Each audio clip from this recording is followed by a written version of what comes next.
everyone, Celine here from Sidewalk Talk, and today we have Skyler. What's up, guys? So you grew up in the LA area, right? Were you born and raised here? So I was actually born and raised in Miami. I lived in Florida for a good majority of my life, and then I moved here about 7 years ago to LA just to kind of pursue music on a more serious level. Yeah. What was it like growing up in Miami? Was it just pretty chill, or? It was like, it's basically like growing up in Vegas. It was too much partying, too much, chaos. Yeah. It was fun, while it lasted, but it burns you out quick, and there was really no long term for me to be there, and I kind of saw that at a young age, so I was like, all right, it's time to like really strap down and get into business. So now we're here. Did you start partying at a young age, or how did you get into the whole scene? So I actually started DJing fresh out of high school. I was 18 years old, and I was playing all these clubs. I got signed. In Miami? Yeah, I was in Miami. I started touring a bunch of clubs, by the time I was like 20, 21, 22. Got on an open format agency, and that's kind of how I got my foot into the door, into the scene. So ever since then, I wanted to do production, but it just it took a toll to really get there, because I feel like DJing, I was constantly always on the road, constantly always going to clubs. Didn't really have the time to like sit and figure it out. And then finally, once kind of quarantine and COVID happened, I really got deep into the production end of things and really got to pursue what I wanted to do and go to Icon. And here we are now. Icon. I did. Wow. And so when you were clubbing, or not clubbing, when you were playing at Miami clubs, were you underage? I was. So that was fine. It was fine. It was fine. They're just like, as long as you're 18, you're good to go. Interesting. And you just, straight out of high school, just did music full time? Yes. Wow. But I still had, I had a bunch of other jobs too, just full time. Were your parents very supportive of you pursuing music? So my parents actually aren't in my life, unfortunately. It was more so like my grandparents and stuff like that, and they were really supportive. They were just like, hey, as long as you can make a living off of it, and you can be happy, that's great for you. So I just kept on going with it. That's awesome. And how did you, I know you back then you were more like open format type of DJ. Right. How did you transition to bass? So bass music was actually my passion, but to just get into the DJ scene or music scene period, I needed to start somewhere. And it was more of an income thing where I was like, okay, I can make a substantial living off of doing this, and then transition to this when I'm at a good spot to like buy all my production equipment, like go to school, do all the things I needed to do. So I kind of worked half of my life up to that point to be able to do what I'm doing now. Yeah. Since there wasn't like, some people are lucky, they have financial backing, and then others don't. Yeah. Wow. So, yeah. And when you moved to LA, did you go straight to Icon?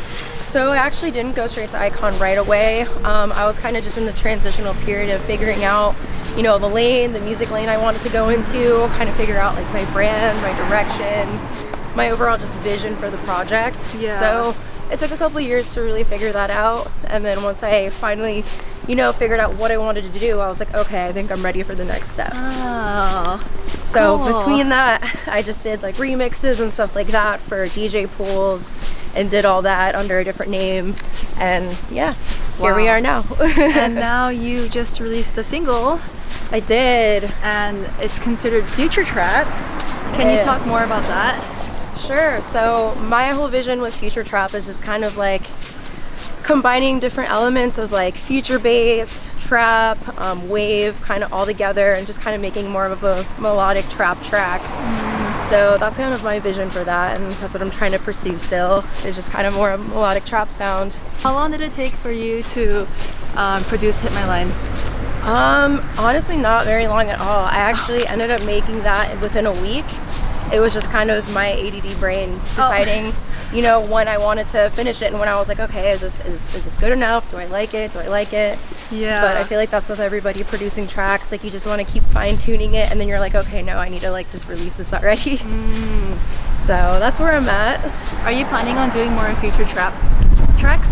I definitely am. I will be probably doing more so that than anything else. Oh, interesting. So I've just been kind of changing up the dynamic of my sound, just because I feel like I've evolved more as a person. Yeah. And just like my likes and interests of what I like to make has also kind of, led me to this position right now where I'm just like, okay, it's all or nothing with this genre. Interesting. So not really any more bass then, it just Yeah, it's more so just gonna be trap stuff. I Exciting. think the next track that I have coming out is gonna be like the last melodic bass song I do for a while. Ah. But it's been cool. I mean, I'm just happy to release it since it's been a long time coming. Yeah. Dang. Okay. And what's up and coming for you besides the melodic bass track? I do have an EP coming out later this year, which I'm really excited about. I have a lot of collabs coming out finally. I haven't really been doing collabs. I've just been more so focused on like me and my brand and my sound. So now I'm at a good place where I'm like, okay, let's expand a little bit. So that's what I have a lot to look forward to in that aspect. And then just kind of figuring out the right position of where I want to go with my management, where I want to go with like booking agents, and really getting life in line now. Yeah. How do you go about like your organization and management? Because I feel like you're very like, I'm gonna do this next, I'm gonna do this, like very strategic. Yeah, I I feel like there's people that have like a left brain and a right brain, and I feel like I'm very 50-50 equal with that, which is very weird, I guess, for a lot of people. But I don't know, I just always like having a plan and knowing, you know, how things are gonna roll out. I just like having control of that. I guess I'm kind of like a control freak in that sense. Wow. So yeah, I just like having control of my project, you know, rather than have other people kind of tell me what to do in a sense of where it doesn't align with my vision. Do you have like a whole set like daily routine that you follow? Some days yes, some days no. I try to work on music every day, but I don't try to force it. Yeah. Because you just burn out really quick. But I do, you know, I have like my days where I'm like, okay, I need to make content, or okay, I need to do social media stuff. So I try to kind of track my days and try to be productive as much as I can. Oh wow. So Yeah, I feel like when talking to you, you're just like, everything is like very organized. I'm like, oh shit, she has her shit together. Like, I'm out here like, I need to get my shit together now. And also I saw that you played at Tomorrowland I for the first did. time last year. How was that? It was honestly the most amazing experience of my life. Like that was just like a pivotal moment in my career where I'm just like very proud. Because, you know, it's something that I did kind of myself. I didn't have management. I didn't have a booking agent. It was just kind of independent artist through and through. It's amazing. But yeah, it was unreal. I was just like, wow, I love Europe. I love the people here. I love the fan base. And I just love everything Tomorrowland has to offer. We're going through like, sorry, like we're going through the jungle. the jungle. Oh my god. Wow, and were you there just for Tomorrowland, or did you also like tour Europe and like look, like hang out there? So I made a trip out of it. Nice. I ended up just hanging out because I was like, you know what, I'm already in Europe. I'm just gonna explore while I'm here. Yeah. Might as well get the culture dose. So yeah, I just made a trip out of it. But yeah, I went there just for Tomorrowland essentially. Were there any funny stories that happened while you were there? Man, I'm trying to think. I feel like so much happened in such a short period of time. It was just kind of like bing, bang, boom. Chaos. I was in Amsterdam first. I met up with some family I actually never met before that I have living there. That's interesting. Yeah, so that was cool. How did you know they were there? So I've had contact. They're like from my grandma's side, and they're all Dutch. So we just all kind of like kept in touch, but never actually met. It was more so like social media based. Yeah. So it was cool, just kind of meeting like one of my cousins for the first time. I was just like, wow, this is really surreal, but Yeah. it was cool. It was cool to connect. What would you say is what some of your like struggles have been while making music or like being in this industry? Wow, I guess there's a lot, honestly. You know, it's hard to really get the support that you're looking for sometimes, but you have to really realize that like it needs to come from within. I guess just kind of finding people that, you know, vibe with you and your wave and like what you want to do and your ideas is just kind of finding like your core tribe, I guess you could say. Because I feel like there's a lot of artists that are just very solo out there doing their own thing, and then you have people that are just, you know, in giant cliques. So it's kind of hard finding your way in that sense. But yeah, I mean, that's really it. I've been lucky to just kind of get support from people. They see what I'm doing. They're like, who are you? Oh, wow, you're cool. And then, yeah, just kind of vibe from there. Yeah. Do you want to stay independent, or do you have plans to eventually move into management? I definitely have plans to eventually seek out management. It's just kind of being on the same page, I guess. Because I've had management in the past that didn't exactly work out, and that's okay, you know, it's not always gonna work out. So it's just kind of finding people that see your vision in the long term. Yeah. And aligning. What do you see for long term for yourself? I feel like you have like a 5-year plan and a 10-year plan. Like I can totally see you with one. I really try to. I definitely eventually want to like start my own. Sorry, Oh, I you're don't want to good. go through the forest again. You're okay. Okay. We have all the obstacles I here. know. I would love to eventually have my own label. That's Yeah. something I'd love to do. I think the scene really needs culture in a sense of bringing people together more and kind of giving like the little guys a chance, because I feel like there's a lot of people that, you know, don't want other people to have opportunities, and I feel like that sucks for a lot of people. There's so many Yeah. deserving artists that deserve some kind of shine, and I see that. I notice that from like a lot of people. I'm just like, wow, you're super underrated, like you're so good. So I would love to kind of build upon that, and especially for Yeah. women, because like not a lot of women get, you know, a lot of opportunities, which is, you know, a shame, but that's the world we live in. Yeah. So yeah, I would just kind of love to build more of a community, like with my music, with a label, and then I would just love to start touring the world more and seeing more of like what's out there. Yeah. No, I also had that from another artist who was saying that being a woman in this industry is very difficult, and It it's is hard very- to like break stride or like get stride, I guess. Yeah, no, it definitely is. Like you really have to almost work double time to get any kind of recognition, which is a bummer, but you know, you just kind of take it for what it is if you want to be in the industry. Yeah. So we do what we can. Yeah. Do you plan on being in LA for the foreseen future? There you go. It's hard to say, like yes and no. Like I feel like I could maybe be here for another 5 years just because it's very like industry based, and I feel like, you know, it's good here to make your connections and do what you need to do to kind of get your leg up in the industry and meet people. But like long term, I'm just like, it's a little chaotic for me. I've already lived here for 6 years, and Yeah. it gets to a point where you're like, all right, what next? And I feel like I'm that kind of person where I'm like, all right, what next? Yeah. Like I've experienced this and I'm grateful for it, but I kind of want a little bit more of a change. Yeah. Interesting. Where do you know where you would go to next, or would you ever move back to Miami? I don't think I would, just because I've already had that like experience. So I think I would want something completely new, or something like completely out of the country, which is crazy, but Oh. that's the goal. Honestly, Europe or like Japan, those would be like my two. Japan. I would love to go to Japan. Why Japan?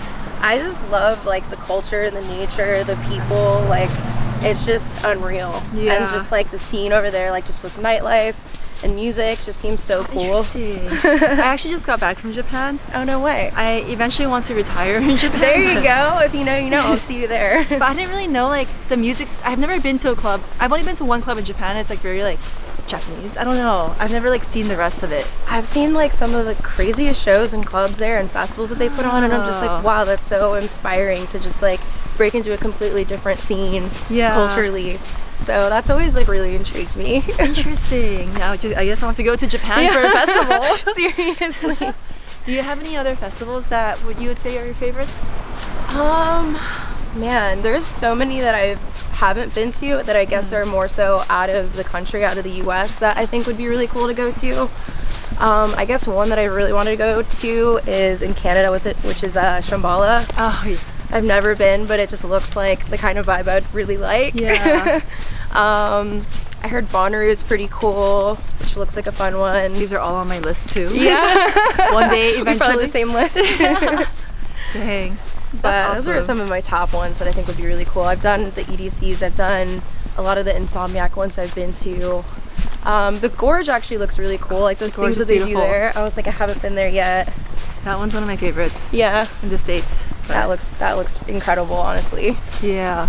Cool. And I guess we can go a little bit more into your production. And like when you start producing music, like do you start with the melody, the bass, or like what's your process when creating a song? Honestly, every time it's different. I never have like a strict Oh. routine. So if I have an idea and it happens to be like a vocal or a cool sample that I find, I just kind of end up layering it and mix and matching and just seeing what works. And that almost like strikes another idea and another idea. It's weird. Like my projects start out like a mess. I'll have like 4 different ideas in one, and then it's just kind of like process of elimination Interesting. until I build out which one I think is like, oh, okay, this could actually be cool. Yeah. Okay. And then you say it usually takes you about a week to finish, or Every song that I've done is different. I mean, if it's like a vocal track, a vocal driven track, it usually takes a lot longer because you'll need like a songwriter and, you know, a singer, or if they do both, it's great. But yeah, usually it takes forever when you're collabing with another vocalist because you know, it takes forever for them to send it back usually. So it really depends, and within that timescape I'm like, okay, well maybe I can just tune it a little bit more and change it up, and sometimes it becomes a whole different song by the time I get the vocals back.